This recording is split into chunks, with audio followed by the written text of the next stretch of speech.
राष्ट्रवादी काँग्रेस एकत्र असताना अजित पवार आणि जयंत पाटील यांच्यातील सुप्त संघर्ष कधी लपून राहिलेला नाहीये. कधी निधी तर कधी मंत्रिपदावर दोघांमध्ये वाद उफाळून येत. दोघांमध्ये थेट शरद पवारांना मध्यस्थी करावी लागत होती. पक्षफुटीनंतरही दोघांमधील राजकीय संघर्ष हा सुरूच आहे. विधानसभा निवडणुकीत शरद पवार यांच्या राष्ट्रवादीचे प्रदेशाध्यक्ष जयंत पाटील यांना पराभूत करण्यासाठी अजितदादांनी विडा उचलला होता. तगडा उमेदवारही दिला. जयंत पाटलांचं मताधिक्य घटवून अजितदादांनी काहीसा धक्का दिलाय.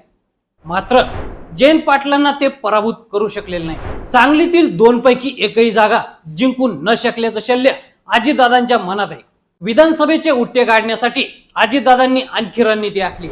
अजितदादांनी सांगलीत कशी ताकद वाढवली आहे ते जयंत पाटलांना स्थानिक स्वराज्य संस्थांच्या निवडणुकीत धक्के देऊन सांगली जिंकतील का हेच आपण या व्हिडिओच्या माध्यमातून जाणून घेणार आहोत. लोकसभा निवडणुकीत सांगलीमधून महाविकास आघाडीत फूट पडते काय अशी परिस्थिती होती. कारण काँग्रेसला मानणारे विशाल पाटील हे अपक्ष म्हणून रिंगणात उतरले आणि काँग्रेसचे आमदार विश्वजित कदमांच्या मदतीनं दिल्लीतही गेले. त्यांनी भाजपचे 2 टर्म खासदार राहिलेले संजय काका पाटील यांना 1,01,000 मतांच्या फरकानं पराभूत केलं. तर महाविकास आघाडीचे शिवसेनेचे उमेदवार आणि डबल महाराष्ट्र केसरी चंद्रहार पाटील यांचं डिपॉझिट जप्त झालं. त्यांना अवघी 60,000 मतं मिळाली होती. त्यावेळी जयंत पाटील यांचा विशाल पाटील यांना उमेदवारी देण्यासाठी विरोध होता अशी राजकीय चर्चा होती. त्यानंतर झालेल्या विधानसभा निवडणुकीत इस्लामपूर मतदारसंघातून 30 वर्षांपासून निवडून येणाऱ्या जयंत पाटील यांच्या विरोधात अजितदादांनी माजी नगराध्यक्ष निशिकांत भोसले पाटील यांना मैदानात उतरवलं होतं. त्यात निशिकांत भोसले यांनी जयंत पाटील यांना घाम फोडला होता. मात्र पाटील हे 14,000हून अधिक मतांनी निवडून आले. मात्र मताधिक्य कमालीचं घटलं.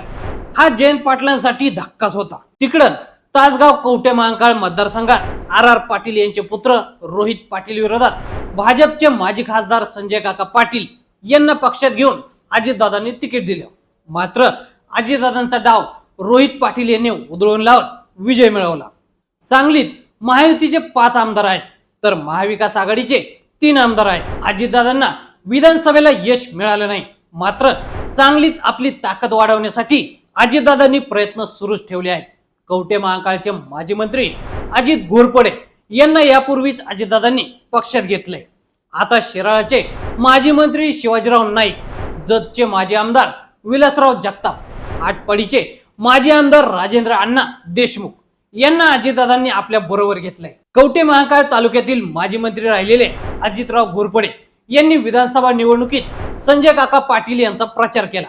जतचे माजी आमदार विलासराव जगताप हे भाजपात होते. मात्र विधानसभा निवडणुकीत भाजपनं गोपीचंद पडळकर यांना उमेदवारी दिली. त्यामुळे त्यांनी पडळकर यांचं काम न करता त्यांनी बंडखोर उमेदवार रवी पाटील यांचा प्रचार केला. त्यामुळे त्यांना पक्षातून काढलं गेलं. खानापूर आटपाडी मतदारसंघातील माजी आमदार राजेंद्र देशमुख हे शरदचंद्र पवार पक्षात होते. मात्र विधानसभेचं तिकीट न मिळाल्यानं त्यांनी अपक्ष निवडणूक लढवली होती. त्यात त्यांना 13,958 मतं मिळाली होती. सांगलीत अजितदादांचा एकही आमदार नाहीये. मात्र आता स्थानिक स्वराज्य संस्थांमध्ये आपली ताकद राहण्यासाठी अजितदादांनी माजी आमदार, माजी नगरसेवक, माजी जिल्हा परिषद सदस्य, माजी नगराध्यक्ष यांना बरोबर घेऊन मोठ बांधली आहे. येत्या 4 महिन्यात स्थानिक स्वराज्य संस्थांच्या निवडणुका होणार आहेत. सांगली, मिरज, कुपवाड महापालिका, जिल्हा परिषद, पंचायत समित्या, नगरपालिका ताब्यात घेण्याचे अजितदादांचे मनसुबे आहेत. त्यात रोहित पाटील आणि जयंत पाटील यांचे स्थानिक बालेकिल्ले आपल्या ताब्यात आले नाहीत तर तिथं निधी देऊन भविष्यात राजकीय पायाभरणी अजितदादा करतील. मात्र भाजपचे या जिल्ह्यात 4 आमदार आहेत. शिंदे गटाचा 1 आमदार आहे. या परिस्थितीत अजितदादा रोहित पाटील आणि जयंत पाटलांना कसा राजकीय सुरुंग लावतात हे आता स्थानिक स्वराज्य संस्थांच्या निवडणुकीत दिसणार हे मात्र नक्की. मात्र जयंत पाटील हे राजकारणात कसलेले आणि शरद पवारांकडून राजकीय धडे घेणारे आहेत. त्यामुळं तेही अजितदादांना सांगलीत सहजासहजी जम बसू देणार नाहीत. तर मंडळी, सांगली जिल्ह्यात अजितदादांनी कशी फिल्डिंग लावली आहे याबद्दल तुम्हाला काय वाटतं आम्हाला कमेंट करून नक्की सांगा. आणि असेच नवनवीन माहितीपूर्ण व्हिडिओ पाहण्यासाठी लेट्स अप मराठी फॉलो करा. सोशल मीडियाच्या भाऊ गर्दीत विश्वासार्हतेने चकाकणारे नाव म्हणजे लेट्स अप मराठी. नाही, सगळ्या नागरिकांना ती स्पीच ती right लेट्सअप वरील मुलाखती म्हणजे विचारांचा खजिना. त्यानंतरच्या निवडणुकीमध्ये मला सोडून गेले. बातम्या केवळ वस्तुस्थिती सांगणाऱ्या, न प्रोपगंडा, फक्त जनतेचा अजेंडा.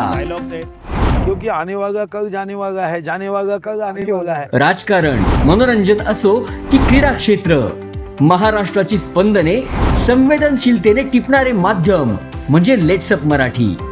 जगासोबत एक पाऊल पुढे राहण्यासाठी लेट्सअपचे ॲप, सोशल मीडिया आणि वेबसाईट सोबत कनेक्टेड रहा.